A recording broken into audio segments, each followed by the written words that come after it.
Sod Phase 8 is here, the Scarlet Enclave nerfs are live, and your ult army you've been always dreaming of has never been easier or more broken to build.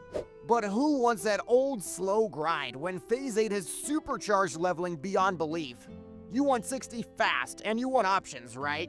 We've got great news, from level 1 head runes to insane new enchants, even solo dungeon clears. Phase 8 offers multiple paths to ludicrous speed. Today I'm giving you the ultimate Phase 8 leveling blueprint. The new Phase 8 advantages to make you a god from level 1.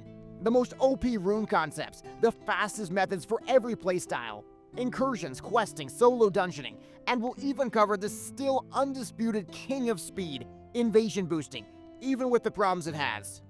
Can you really hit level 60 in just 5 hours? And is it worth the chaos? Stick around. So why do you want to rush an ult in Phase 8? 3 words: Ashbringer. Ashbringer. It's a legendary that is incredibly desirable for warriors, paladins, even hunters. Getting an ult in position to grab an Ashbringer is absolutely huge. Beyond that, some roles are crying out to be filled. Struggling to find a feral druid for that critical buff, or you need a god tier rogue tank for smooth Lily and Voss kills. Level 1 right now, and you're practically guaranteed a raid spot and very fast gearing. And let's be honest, with Phase 8's new advantages, experiencing that supercharged rune leveling, now even more potent, is just plain fun. This might be Sod's peak power trip before anything changes. Over here, I'm debating going for a warrior next because they're just so broken with Ashbringer. I would love to hear what Phase 8 dream is fueling your next ult. So Phase 8, it hasn't just tweaked leveling, it's revolutionized it from the moment you spawn. Let's look at all the new unfair advantages.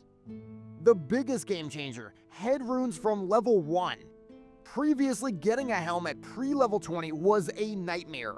And now, thanks to items like the Twill Mask from the Kansu questline, which you might find on the auction house or acquire for your ults through resourceful means after a main gets it, you can slot a powerful head rune instantly. That's not just a small boost either, because it fundamentally changes early game power for every single class. I'll show you some really cool examples in the build section. Phase 8 also brings enchanting power up to a whole new level. Forget just fiery weapon. Around level 30, when the mobs stop dying in one hit, the 4 new Phase 8 enchants are absolute game changers.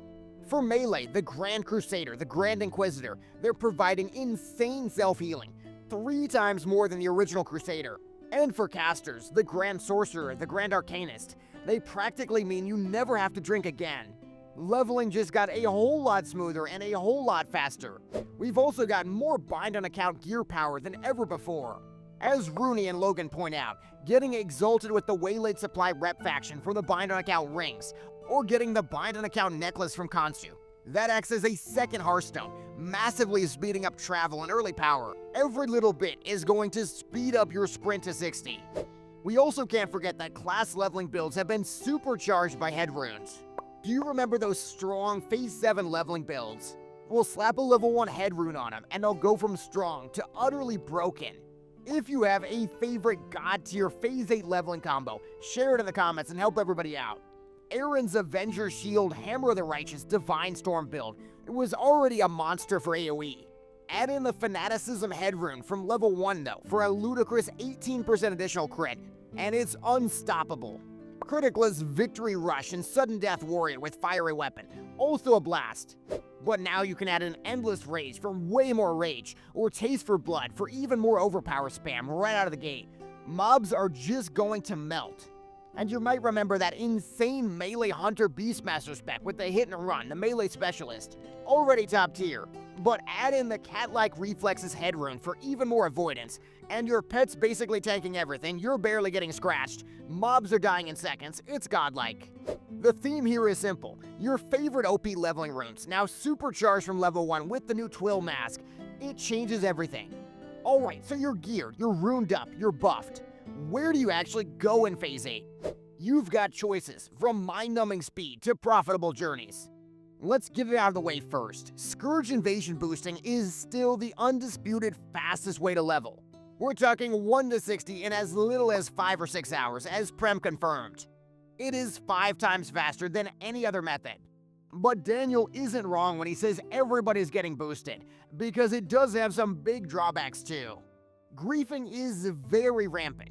Rival factions, or even your own, will chase boosters across Azeroth just to disrupt you.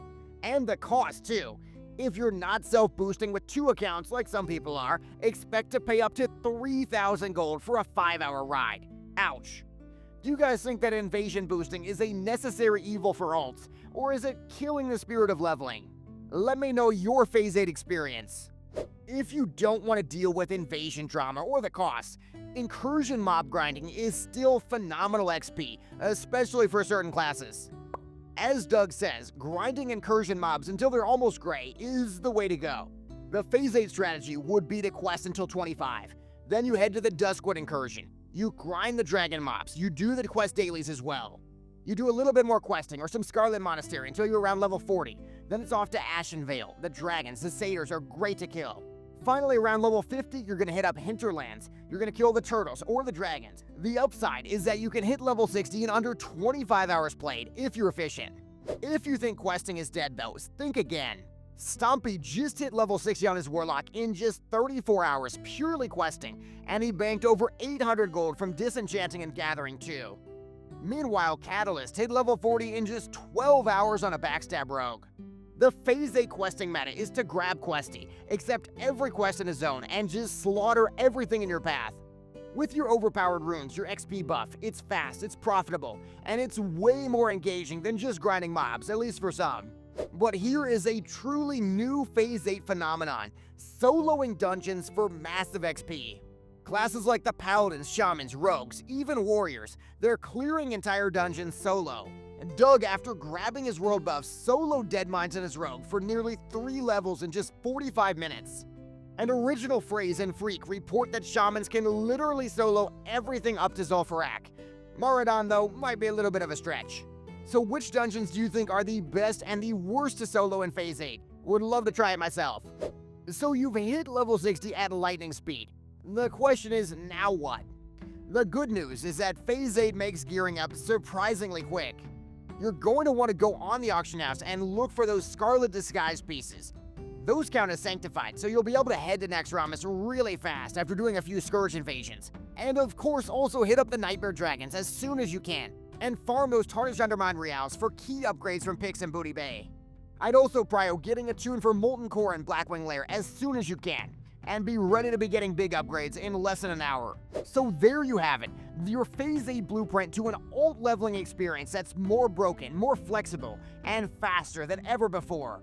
Whether you brave the chaos of invasions, master solo dungeon clears, grind incursions, or enjoy a turbocharged questing journey, level 60 is just a weekend away. And with those level 1 head runes, the new Phase 8 enchants, the power is in your hands. So which Phase 8 leveling path are you choosing for your next alt? And what's the first goal you're aiming for at 60? Is it Ashbringer, a new raid role?